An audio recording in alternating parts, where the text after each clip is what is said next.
Je suis vraiment désolé car je ne suis pas en mesure de parler français, donc je vais utiliser ce type de langage, l'anglais. Donc ce que je vais vous présenter, c'est ma vision personnelle concernant la façon dont on peut comprendre aujourd'hui l'aromatique des vins. Voilà. Eh bien, en particulier, je ne vais pas vous parler de l'aspect moléculaire. Je vais mentionner certaines molécules, mais ce que nous allons faire, c'est essayer de comprendre comment ces différentes molécules interagissent sur le vin pour former les différents arômes et afin d'expliquer la qualité que nous percevons. Donc, nous allons comprendre toutes ces interactions et nous allons essayer de présenter ceci comme un jeu. On va demander à ce jeu de présenter différents éléments. Ces éléments de ce jeu sont les suivants. Bien entendu, l'aire de jeu, ce que l'on va appeler le tampon aromatique. On va vous expliquer ce dont il s'agit. Ensuite, il y a les acteurs, les joueurs, ce sont les odorants, et le rôle et les règles du jeu. Donc, en un mot, ce que je vais essayer de vous présenter, c'est les résultats, les conclusions de beaucoup d'années de recherche. Ce que nous avons fait commence bien sûr avec le vin. On va extraire l'arôme du vin. Ensuite, on va utiliser l'olfatométrie et différentes techniques scientifiques afin d'identifier les odorants les plus importants et nous avons investi de nombreuses heures afin d'identifier et utiliser des méthodes quantitatives afin d'avoir donc des résultats concluants. On a mélangé des produits chimiques, on a fait une sorte de jeu qui nous permet de comprendre, en tout cas c'est ce qu'on pense, ce que signifie l'aromatique du vin.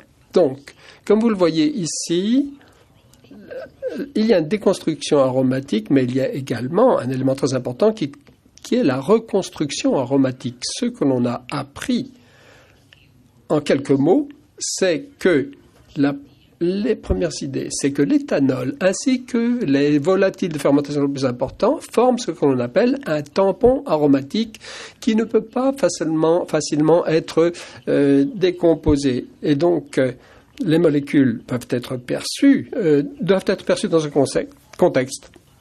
Il n'y a que certaines molécules ou groupes de molécules qui interagissent et qui peuvent effectivement constituer ce tampon et elles vont transmettre au vin leurs nuances aromatiques que nous allons percevoir. Nous allons percevoir quelque chose de différent.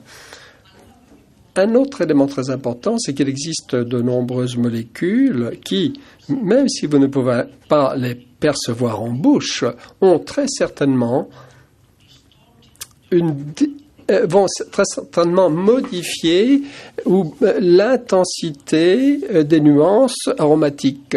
Ces molécules doivent être considérées, même si on ne sait pas exactement ce qu'elles sont. Et on doit donc les considérer comme des défauts. Les vins les plus intéressants, les plus complexes, sont ceux qui présentent de non-vecteurs aromatiques, qui interagissent ensemble à travers par la compétition, l'adjonction, et forment donc des nuances. Et nous allons essayer d'expliquer cette complexité. Maintenant, essayons de voir le premier paragraphe de ce jeu. Tout d'abord, l'aire de jeu, comme je vous l'ai dit précédemment.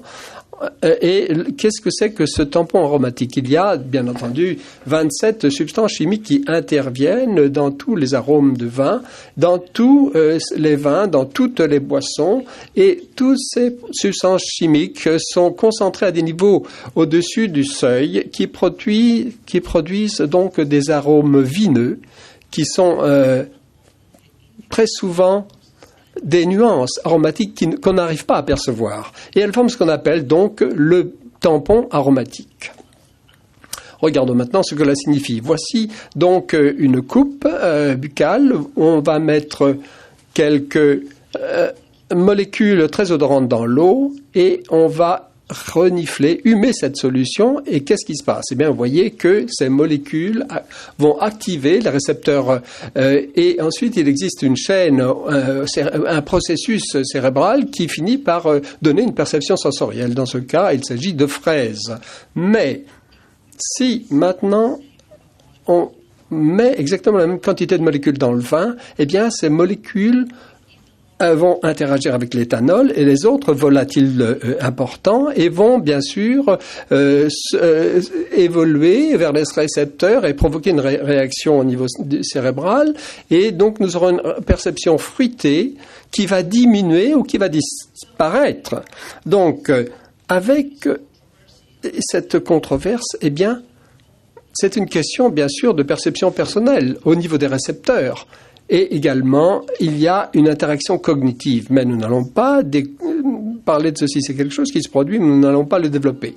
Et l'effet tampon sur la base, c'est, comme je vous l'ai dit, eh bien, ceci est dû aux tampons chimiques qui vont fixer le pH de la solution et qui vont rendre possible le fait que cette solution aura un pH stable ou même si vous achetez des acides ou si vous achetez de l'alcali. Donc, vous avez toujours la même stabilité au niveau du tampon. Vous pouvez ajouter certaines molécules aromatiques et rien ne va se passer. Et vous pouvez retrancher certaines molécules et rien ne va se passer de la même manière.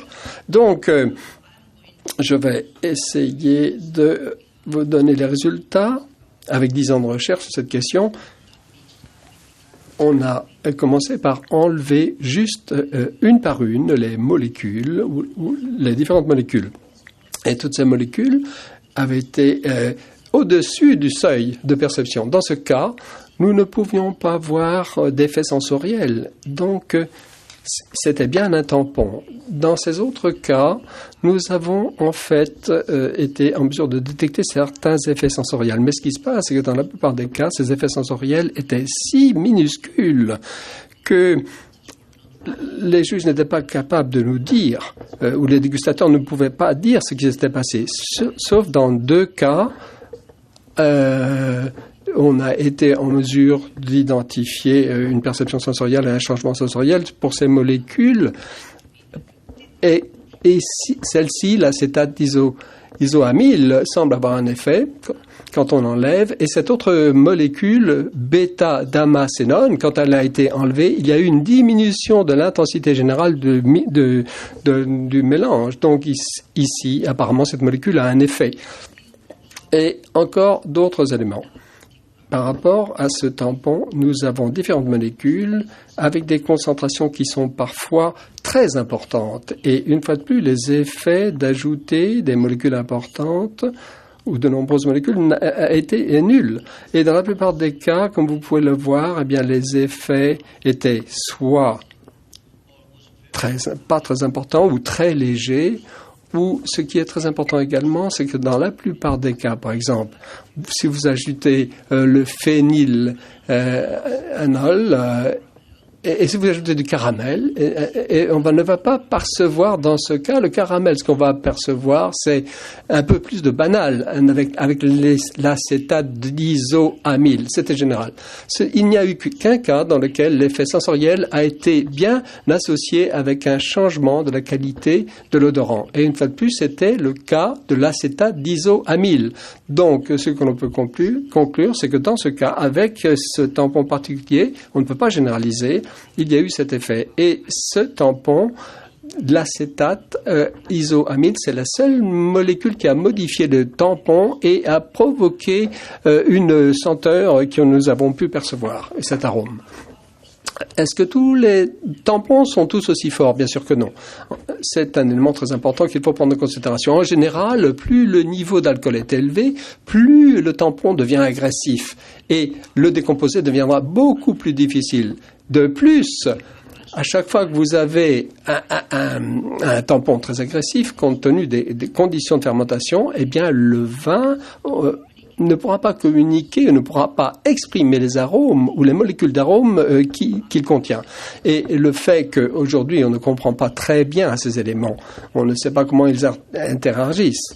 Il y a des volatiles aromatiques qui jouent un rôle, mais ceci est très complexe et nous devons encore faire des études car nous ne comprenons pas bien ce qui se passe. Maintenant, eh bien,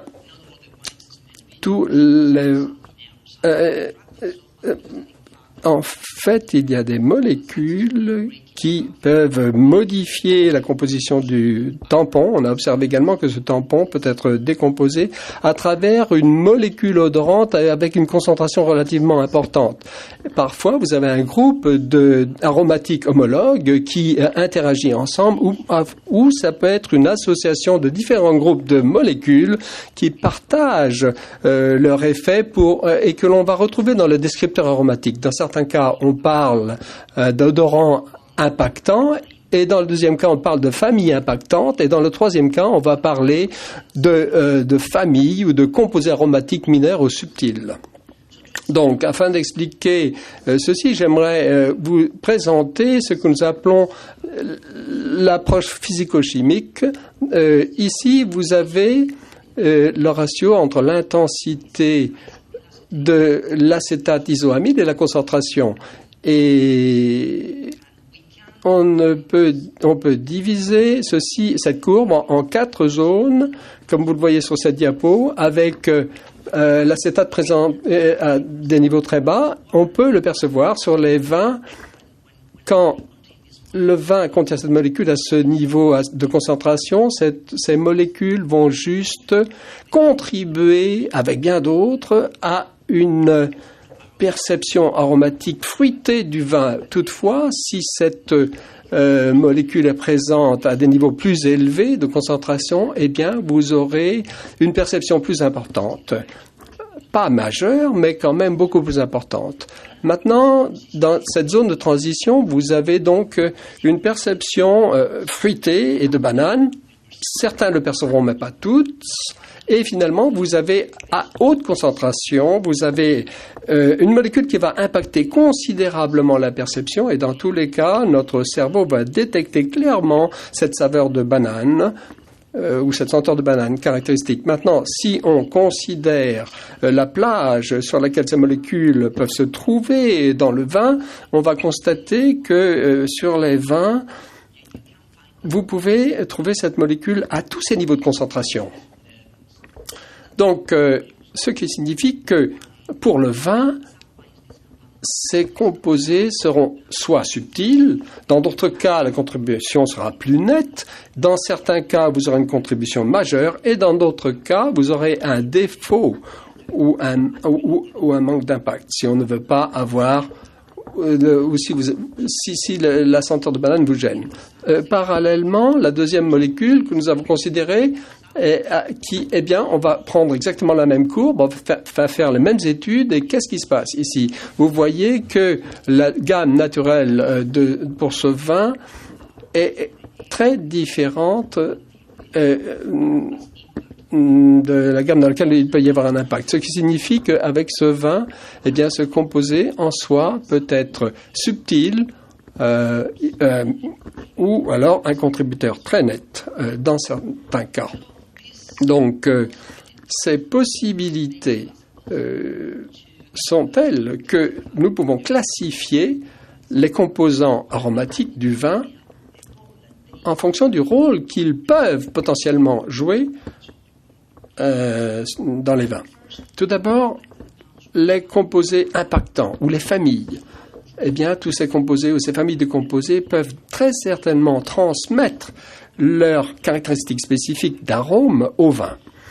Deuxièmement, quels sont les contributeurs majeurs? Eh bien, ces contributeurs, ce sont des composés qui vont transmettre pas forcément vont transmettre une partie générique ou des nuances aromatiques sur certains vins. Si on enlève ces composés du vin, on va noter que vous aurez une décroissance très importante de l'intensité de cet arôme et peut-être même un changement subtil de qualité.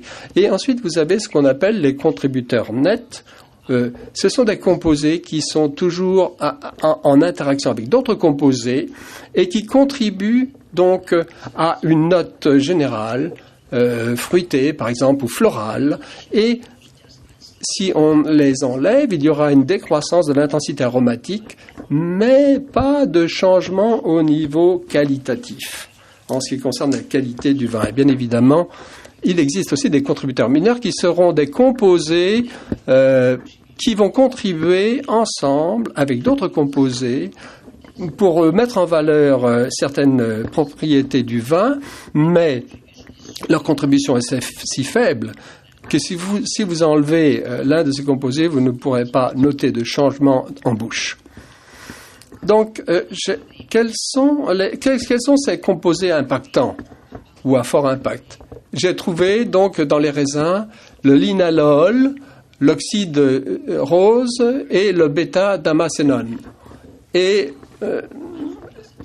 l'acétate isoamyle, le lactone de whisky, le diacétyl, sotolon, avec un rôle assez ambigu, le furfurithiol et bien sûr rotondone. Donc, ce sont donc les composés qui ont un impact important. Ce qui est important, c'est que là, vous avez 16 composés qui pour un peintre, seraient les 16 couleurs primaires pour peindre l'arôme du vin, si je prends cette image. Ce que cela signifie, c'est que ce sont des composés qui ont un impact potentiel, et vous aurez donc des vins que vous pourrez reconnaître au niveau de la senteur.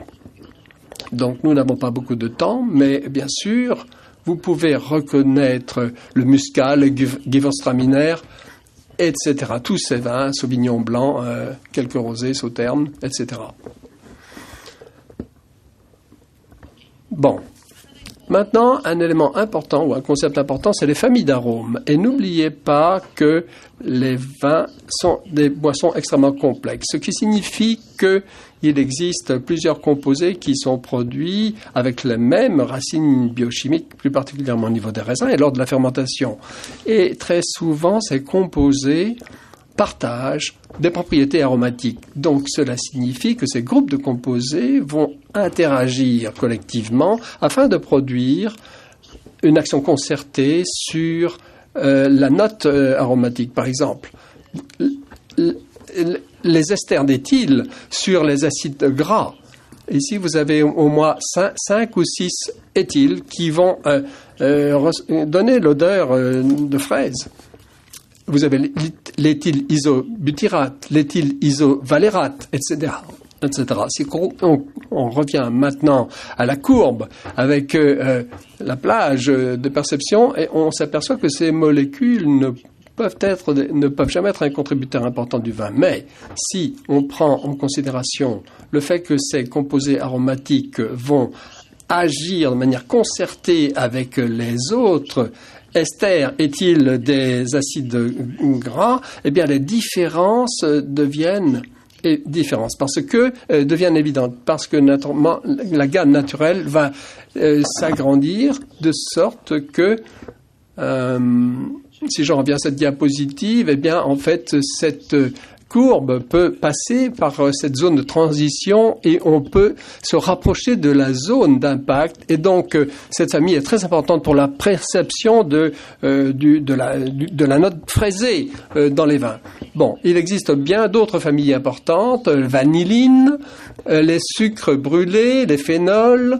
Je ne vais pas détailler l'ensemble de ces familles, elles sont trop nombreuses. Ce que je voudrais simplement, c'est vous rappeler que ces familles constituent 10 notes aromatiques pour le vin, qui sont des couleurs primaires pour un peintre, par exemple, pour constituer la palette de nuances des vins, la palette aromatique. Maintenant, les renforceurs aromatiques.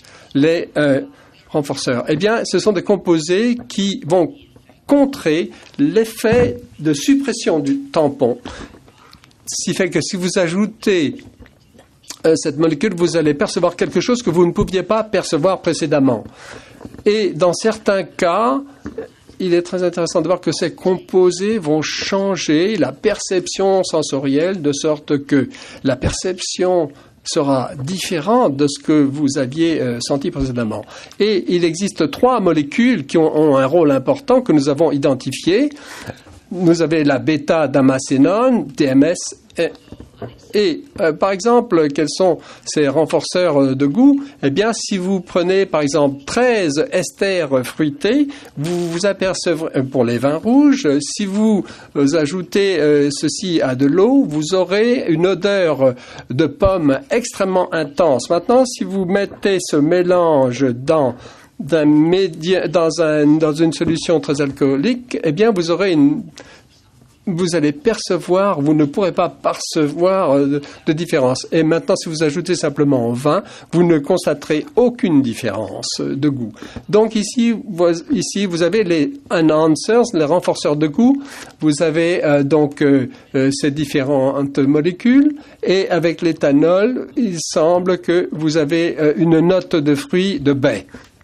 Ce n'est pas la pomme, bien sûr, mais il s'agit ici d'une odeur très intéressante. Mais avec le vin, avec ce type de vin, ce n'était pas suffisant. Donc vous avez également, si on ajoute plus de renforceurs de goût, dans la solution alcoolique, on a une note de raisin et de prune, avec l'adjonction de bêta-damascénone. Mais avec les vins, il n'y a pas eu de changement.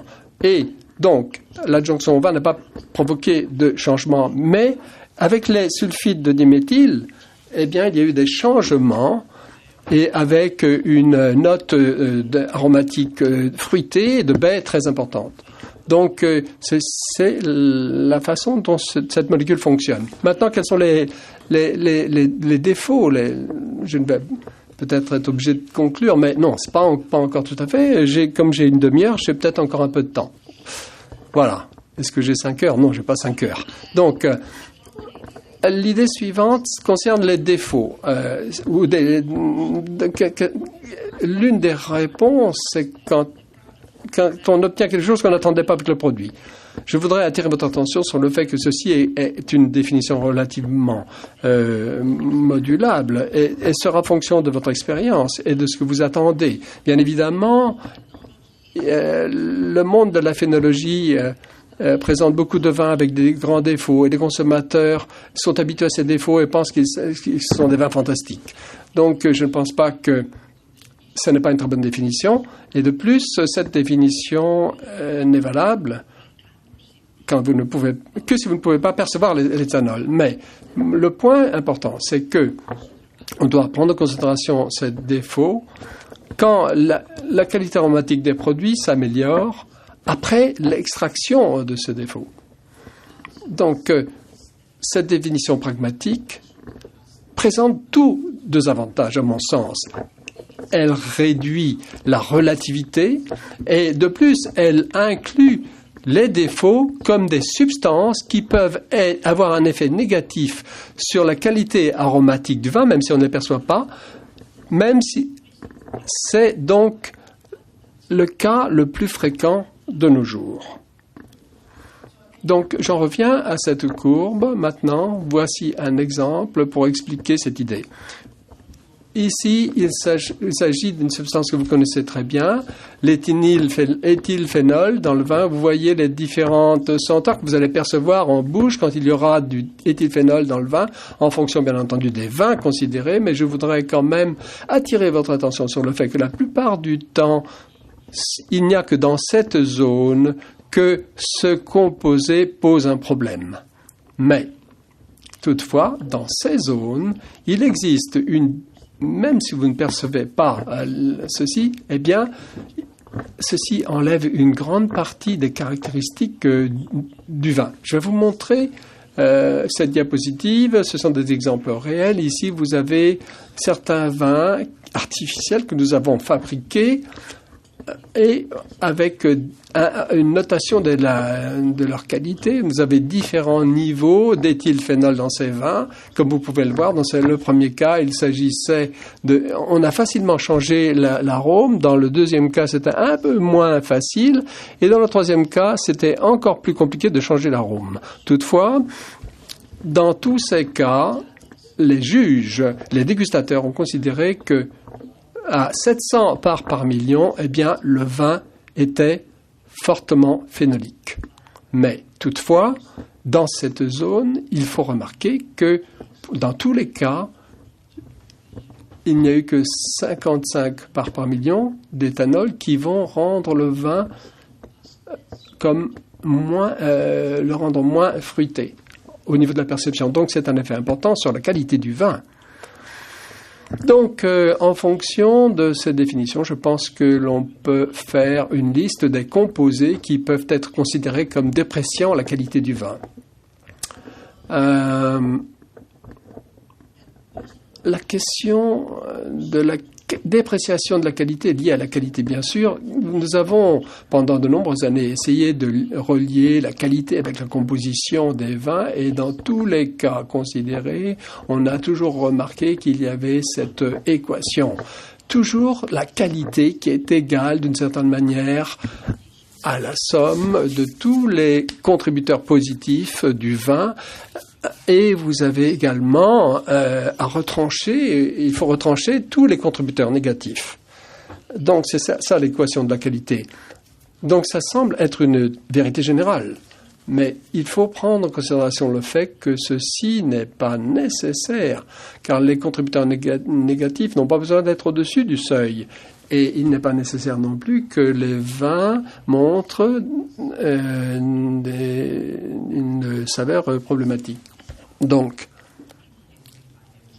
ceci a été vérifié et donc on voit bien que les dépréciateurs de qualité sont très importants pour la perception positive ou négative du vin. Bon, et pour conclure, je voudrais vous montrer un exemple d'une qualité. Nous avons fait une expérimentation avec 25 vins espagnols rouges. Et la qualité a été évaluée par 21 dégustateurs et nous avons obtenu de bonnes données et nous avons effectué un profil olfactométrique pour voir quels étaient les odorants, 65 odorants. On a classifié ces odorants en 4 catégories et on a juste considéré l'intensité dans chaque catégorie. Donc la première catégorie, c'est vin fruité ou composants fruités. On a trouvé 13 esters avec des caractéristiques fruitées. Pas 13, mais 15. Le deuxième groupe, c'était les molécules déficientes que l'on considère comme déficientes, même si elles n'ont pas été perçues comme telles dans le vin, telles que TCA, le diméthylméthoxypyrazine. Et la troisième catégorie, c'était les composés qui n'ont pas une odeur agréable, même si elles n'ont pas été considérées comme des défauts. Et la quatrième catégorie, c'est toutes les données qui n'étaient pas pertinentes pour ce modèle. Tous les odorants qui n'étaient pas pertinents. Maintenant, en assemblant toutes ces données, on peut créer un modèle formidable pour prédire la qualité du vin. Donc la qualité de ces vins rouges était très bien exprimée par cette équation très simple. La qualité, c'est l'adjonction de tous les composés fruités moins les composés déficients du vin et les composants négatifs. Donc, voici la courbe que nous obtenons. Nous pouvons prédire la qualité du vin de cette manière, avec ce modèle. C'était fantastique. En conclusion, quoi dire ? Eh bien, comme vous pouvez le voir, il existe 27 composés aromatiques qui forment la base de l'arôme du vin. C'est ce qu'on appelle le tampon aromatique et la force de ce tampon est déterminée par les niveaux relatifs de ces composés. Il existe 47 composés aromatiques avec 26 nuances différentes qui constituent les éléments responsables des différences sensorielles entre les types de vins et les cépages. Il existe 16 composés potentiels à impact fort et 31 familles avec des odeurs avec 10 odeurs différentes. Vous avez 3 composés qui interagissent avec les renforceurs de goût de l'arôme et vous avez plus de 30 composés qui peuvent déprécier la qualité du vin. En fait, j'aurais beaucoup plus de choses à vous dire, mais je pense que nous n'avons pas le temps d'aller plus en avant. Donc, je pense qu'il faut maintenant passer à la dernière ou avant-dernière diapositive. Ah non. Allons voir la dernière diapositive de la présentation.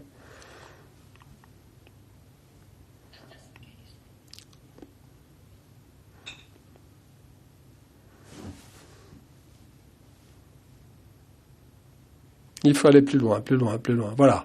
Ça, c'est la dernière diapo. Donc, voilà.